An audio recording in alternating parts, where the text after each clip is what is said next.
Bless mega bible quiz 2026 episode 156ലേക്ക് എല്ലാ പ്രിയപ്പെട്ട പ്രേക്ഷകർക്കും സ്വാഗതം. ബൈബിൾ പോർഷൻ പറയുന്നു സങ്കീർത്തനങ്ങൾ 143 മുതൽ 146 വരെ, 2 കൊരിന്ത്യർ 7-ാം അധ്യായം. ഇതിൽ നിന്നാണ് ചോദ്യങ്ങൾ ചോദിക്കുന്നത്.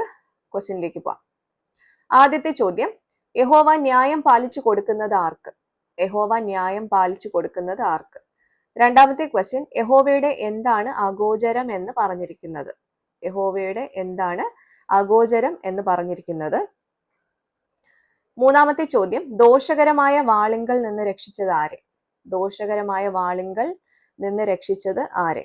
നാലാമത്തെ ചോദ്യം, കൊരിന്ത്യയിലുള്ളവർ നിമിത്തം ആരുടെ മനസ്സിനാണ് തണുപ്പ് വന്നത്? കൊരിന്ത്യയിലുള്ളവർ നിമിത്തം ആരുടെ മനസ്സിനാണ് തണുപ്പ് വന്നത്? അഞ്ചാമത്തെ ക്വസ്റ്റ്യൻ, ഒരു വാക്യത്തിൽ ഒരു വാക്ക് 7 പ്രാവശ്യം ആവർത്തിച്ചിരിക്കുന്നു. ഇതൊരു ചോദ്യമാണ് എങ്കിൽ പദമേത്? ക്വസ്റ്റ്യൻ റിപ്പീറ്റ് ചെയ്യുന്നു. ഒരു വാക്യത്തിൽ ഒരു വാക്ക് 7 പ്രാവശ്യം ആവർത്തിച്ചിരിക്കുന്നു. ഇതൊരു ചോദ്യമാണ് എങ്കിൽ പദമേത്? ക്വസ്റ്റ്യൻ ഇതൊക്കെയാണ് കേട്ടോ. അപ്പൊ എല്ലാം ഈസി ക്വസ്റ്റ്യൻസ് ആണ്. അപ്പൊ നിങ്ങൾ ചെയ്യേണ്ടത് താഴെ കാണുന്ന വാട്സപ്പ് നമ്പറിലേക്ക് നിങ്ങളുടെ ആൻസേഴ്സ് അതുപോലെ അതിന്റെ റെഫറൻസും കൂടി ചേർത്ത് അയച്ചോളൂ. ശരി ഉത്തരങ്ങൾ നാളെ റിവീൽ ചെയ്യുന്നതായിരിക്കും. അപ്പോൾ ശരി ഉത്തരങ്ങളുമായിട്ട് നാളെ മറ്റൊരു വീഡിയോയിലൂടെ നമുക്ക് വീണ്ടും കാണാം. Till then it's me Angel signing off. Bye and take care.